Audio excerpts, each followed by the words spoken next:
Welcome to Athens, and you're watching the Fantastic Four.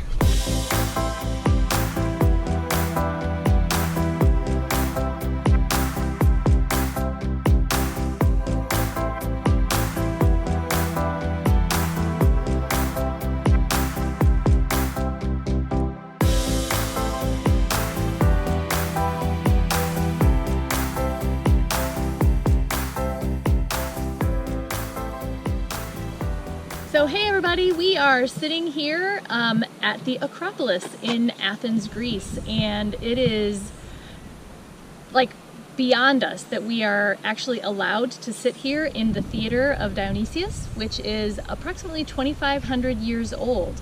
So we're kind of blown away that we're sitting in a space that was built before the time of Jesus. And I'm just excited because I get to use my high school Latin, as I am going to identify every Doric, Ionic, and Corinthian column I find. So I've been waiting many years to do that. So pretty excited about that.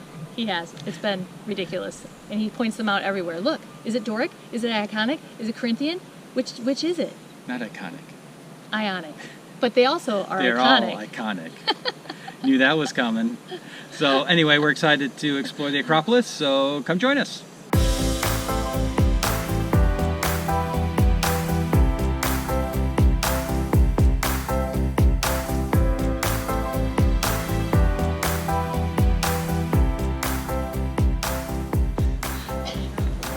So when you enter at the top of the Acropolis, you enter this very impressive structure, and it's a temple that was dedicated to Athena Nike, and that's where we get the brand Nike, of course, because it means victory. But it's the first fully Ionic temple here on the Acropolis. I told you I was going to bring up my Latin, and I'm going to bring it every time I can. So, Awesome. so anyway, it is really impressive. Entrance into the top of the Acropolis. So we'll show you a little bit of that right now.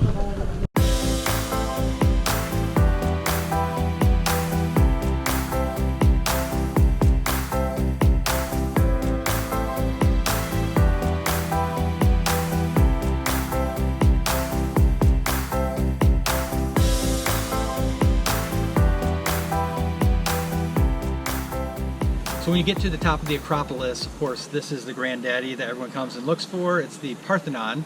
And the Parthenon has such an interesting history. It was built between 400 and 500 BC, so we're talking about 2,500 years ago. And many people think it was built as a temple, but it really wasn't. What they've discovered is they think it was built as a treasury, but it was used for religious purposes later on, like in 11th century AD. It was used as a Christian church. It was later converted to a Catholic church. And then about the 15th century, the Ottoman Empire invaded and took over this part of Greece, and it was used as a mosque. So it has gone under many, many incarnations. And actually the reason it's in the shape it is in now was during the Ottoman Empire, they stored explosives and munitions here, and it blew up, and it blew a lot of the Parthenon up with it, unfortunately. So they're actually under a major restoration project here, and so there's a lot of scaffolding on the other side, but you can see here sort of the original aspects of the Parthenon, which is, by the way, a Doric structure.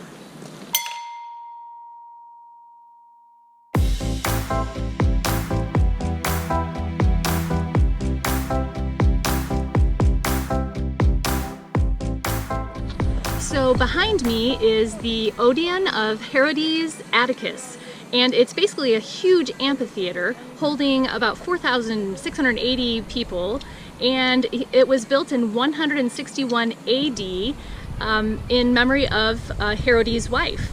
Locals here just call it the Herodian, and what's really cool is that a lot of modern day artists have performed here. For example, Frank Sinatra and Luciano Pavarotti, and Mitchell has reminded me that even Yanni back in the 1980s has performed here as well.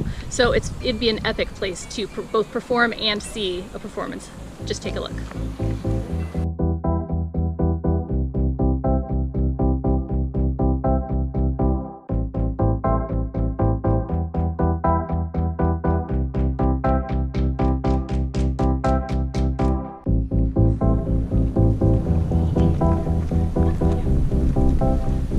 So we are here here at the Erechtheion, and while Mitch's favorite part of this building is probably the Ionic columns at the front, my favorite part of the building is this porch here at the side, which is called the Porch of the Maidens. And as you can see, it's called the Porch of the Maidens because the columns that are around the porch are actually in the shape of beautiful maidens.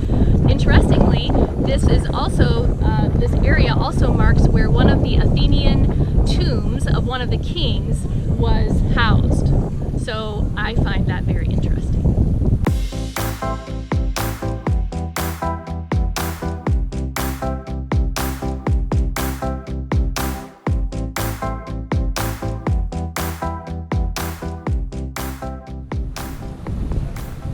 So the rock outcropping you see right over my right hand shoulder is a very significant place for several reasons. One, in the ancient days of Greece, it used to be the place where philosophers would go and discuss different philosophies of the day. From a Christian context, it's very significant. It's sometimes referred to as Mars Hill. In Greek, it's referred to as Areopagus. But this is the place where the Apostle Paul went when he visited Athens.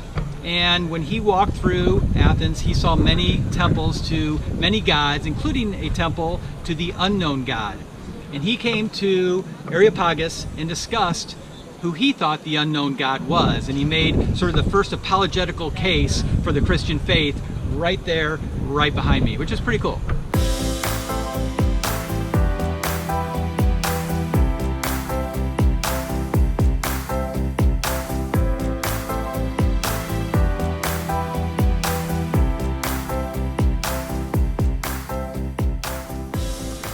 So behind and just below the Porch of the Maidens is this interesting spot where you'll see an olive tree behind me.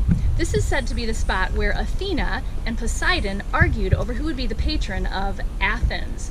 So during their tiff, Athena used her spear and she hit the rock, and at that point where her spear hit the rock, an olive tree sprung up. And Poseidon is said to have used his trident and hit a rock, and where his trident hit the ground is where a huge salt spring sprung out of the ground. So it is said, obviously this isn't the original olive tree, it's said that the olive tree and the salt spring were housed inside of this building, but someone later planted an olive tree outside of here to commemorate this spot, and it's just another interesting myth of this great ancient city.